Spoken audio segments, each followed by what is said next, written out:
Okay, good evening again, my good people. Let's continue on with John 9 since people like to take God's words and do as they will with them. Um, let's start at verse 31 again. Again, it's John 9. We at verse 31 where somebody misinterpreted this scripture. Now you got to understand, Jesus just delivered. He just restored the sight of a blind beggar. The Pharisees have come in and they have questioned and interrogated the once was a blind beggar who was born with no sight to see in the natural. But who knows what he was seeing in the spiritual? Okay? The Pharisees have pretty much irked his nerves at this point. So he states to them, we know that God, verse 31, we know that God does not listen to sinners. He listens to the godly person who does his will. Okay? Nobody has ever heard of opening the eyes of a man born blind. So he's letting them know, listen, y'all the sinners, who's ever heard of God opening the eyes of a man born blind? So this is something that is being done as God's will and a testimony to the people of the miracles that God can do no matter what somebody is calling you, what somebody once said you were. You're not that anymore. Once Jesus touches your once Jesus touches your life, you are no longer that. He was once known as the blind beggar. Now this man's identity has changed, completely changed because of Jesus taking his saliva, letting it fall on dirt, mixing that dirt, turning it into mud, and putting it over his eyes, and then tell him to go wash. Which whatever you thought, whatever people was putting in you to make you think that you are so deep in sin that you cannot come out by God's grace and mercy. This man has been delivered. No matter what people called him, no matter how much they mocked him, Jesus took mud and put it over his eyes and told him to go wash. He washed and now he is cleansed. He is made whole. The same thing God is telling you. He can wash you and make you whole. Verse 33. If this man were not from God, he could do nothing. So the man that once was known as a blind beggar is now letting these Pharisees know, listen, if this man were not, if Jesus was not from God, he couldn't do none of this.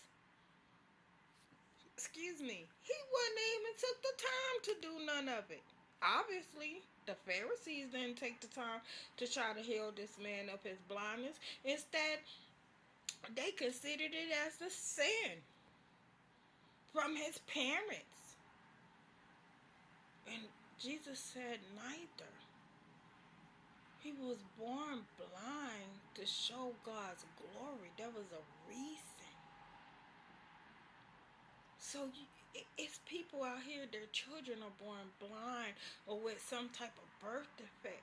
Your children will be the miracle of God. It wasn't an accident. It wasn't your sins.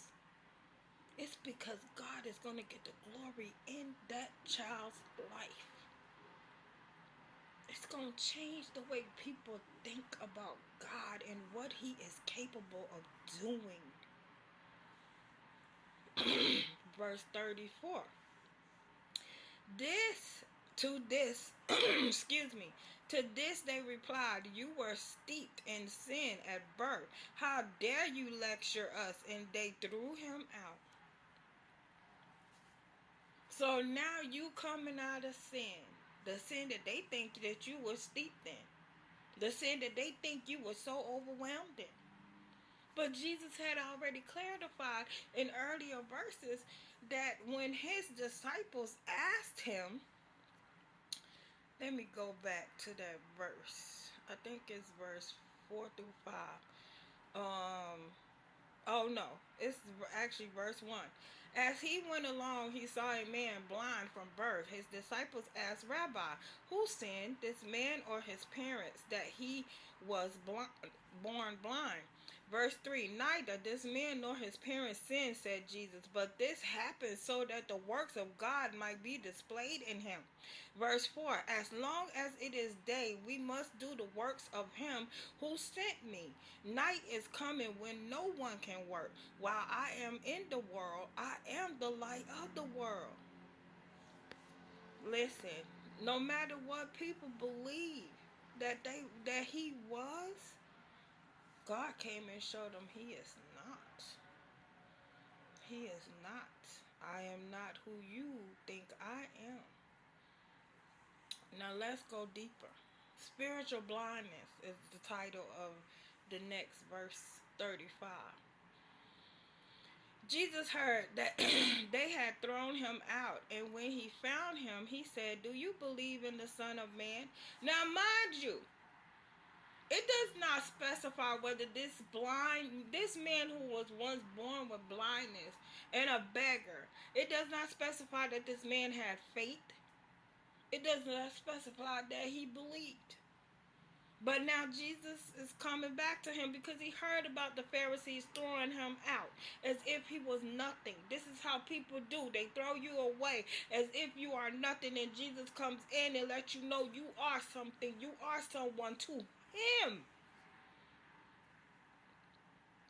So verse 35 says, Jesus heard that they had thrown him out, and when he found him, he said, do you believe in the Son of Man? 36, who is he, sir? Now this man is asking, who is the Son of Man?